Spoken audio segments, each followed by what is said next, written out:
This is Brad Fagergren with Stratus.hr. I'm one of the members of the Human Resources team and kind of have an interesting topic to talk about today about excessive bathroom breaks. This probably isn't a big deal, but every so often we get questions about this. We thought it might be a good idea just to talk about some best practices, maybe how to manage that a little bit in a way that is, have some of that savoir-faire, how to maybe handle that appropriately. Really what we want to try to avoid is kind of that micromanagement where somebody is kind of hovering over an employee.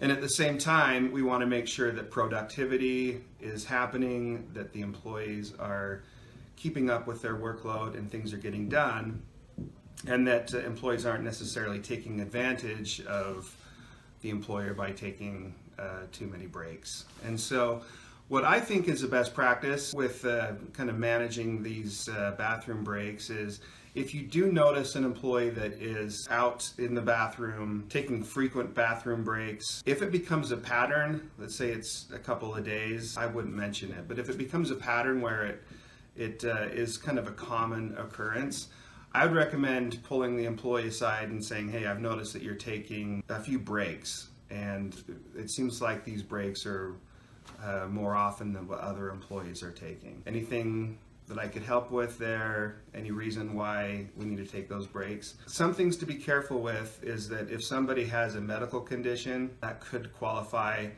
under a bathroom break, could qualify under a disability accommodation.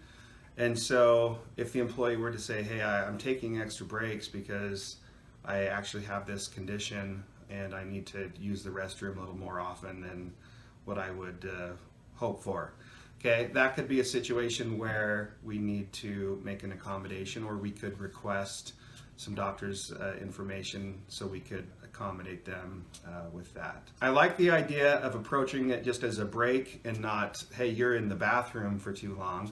Because at the end of the day, a break is a break, right? We don't really care what they're doing on their breaks. But if somebody is taking too much time away from work for a break, regardless of it's in the bathroom or smoking or for being on the phone, then that's something that probably needs to be managed. I think just lumping them all together as a break, having that conversation, that way that kind of avoids the awkwardness of you saying, hey, guess what? I've noticed that you've been in the bathroom for quite a long time. Hopefully that would be a little bit easier in managing that situation. This isn't something that you can wave a magic wand and maybe come up with all the right words to say. But I think the best practice is if you're noticing something that's affecting work, even if it's something like breaks, then it should be managed. And the manager should look for that opportunity to reach out to the employee, see what's going on, if there's anything that the company can do to help, or point out that, hey, they're taking too many breaks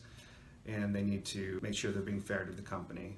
So if you have any questions about handling these sensitive topics, please contact us at Stratus in the HR department, and we're happy to help with that. Thanks. Have a great day.